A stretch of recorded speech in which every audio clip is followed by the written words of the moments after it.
Assalamualaikum, saya Muhammad Hafizuddin bin M. Zari bernombor matrik C20A1111. Sebelum memulakan pembentangan pada hari ini, saya ingin mengucapkan ribuan terima kasih kepada Dr. Afidatul Syazwani binti Afandi kerana telah banyak memberi tunjuk ajar kepada saya dan rakan-rakan dalam kelas pengantar warisan budaya ini. Okey. Tajuk saya ialah peranan UNESCO dan ICOMOS dalam memelihara warisan budaya.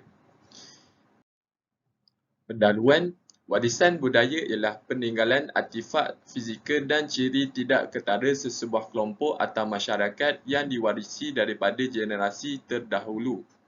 Tamadun sesuatu bangsa biasanya dapat dilihat pada warisan seni budayanya yang mencakupi amalan dan cara hidup pelbagai kaum di negara seperti dari segi pakaian, makanan, adat resam dan sebagainya.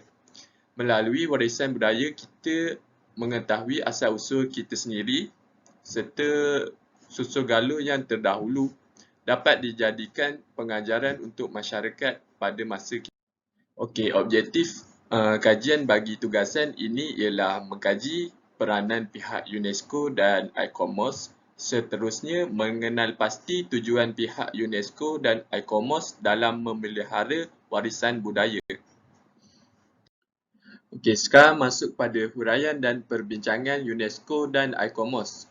UNESCO ialah pertubuhan pendidikan saintifik dan kebudayaan bangsa-bangsa bersatu.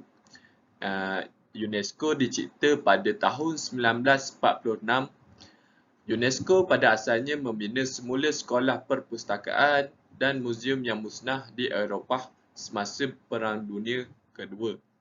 Hari ini ia menaja program antarabangsa, persidangan dan penerbitan. Agensi itu mengiktiraf dan menganugerahkan pemimpin global dalam bidang pendidikan dan sains. Sumbangan dari segi pendidikan, sains, budaya, sosial dan kemanusiaan serta komunikasi dan maklumat dan tugas khas. ICOMOS merupakan sebuah organisasi antarabangsa. Ianya bukan kerajaan yang unik dan demokratik yang komited untuk meneruskan pemuliharaan dan perlindungan penggunaan peningkatan warisan budaya dunia. ICOMOS telah diwujudkan pada tahun 1965. Ianya sedikit lewat daripada UNESCO. Ia diwujudkan di Warsaw berikutan penerimaan piagam antarabangsa bagi pemuliharaan dan pemulihan monumen dan tapak pada tahun sebelumnya, yang juga dikenali sebagai Piagam Venice. ICOMOS telah membina rangka kerja falsafah doktrin pengurusan yang kukuh untuk pemuliharaan warisan yang mampan di seluruh dunia. ICOMOS, Majlis Antarabangsa mengenai monumen dan tapak, ialah pertubuhan bukan kerajaan global yang dikaitkan dengan UNESCO.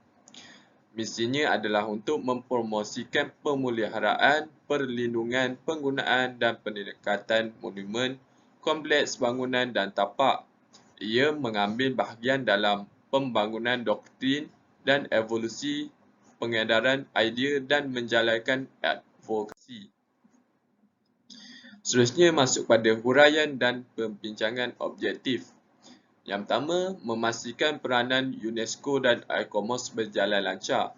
Dapat dilihat banyak peranan dari pihak UNESCO dan ICOMOS yang telah menyebabkan warisan budaya pada hari ini terpelihara seperti dari segi pendidikan, sains dan sosial.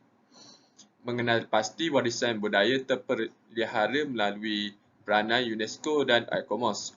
Yang ini ianya dari segi tempat bernilai dikenal pasti serta dipelihara. Sebagai contoh, Tasik Chini diberi status Rizab Biosfera oleh pihak UNESCO, dan setelah didapat status Rizab Biosfera, ianya telah dipelihara sebaik mungkin dan tiada berlaku sebarang kerosakan di kawasan Tasik Chini tersebut.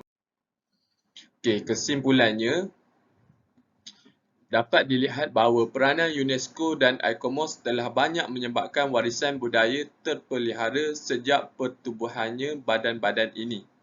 Oleh hal demikian, peranan-peranan dari pihak UNESCO dan ICOMOS ini perlu mendapat sambutan serta pertolongan yang kuat agar kerja-kerja sedang dijalankan berjalan dengan lancar. Justru itu, pihak yang berwajib seperti pihak kerajaan perlulah menitikberatkan serta peka tentang isu-isu semasa yang dijalankan oleh pihak UNESCO dan ICOMOS di setiap negara. Okay, itu sahaja daripada saya. Sekian, terima kasih.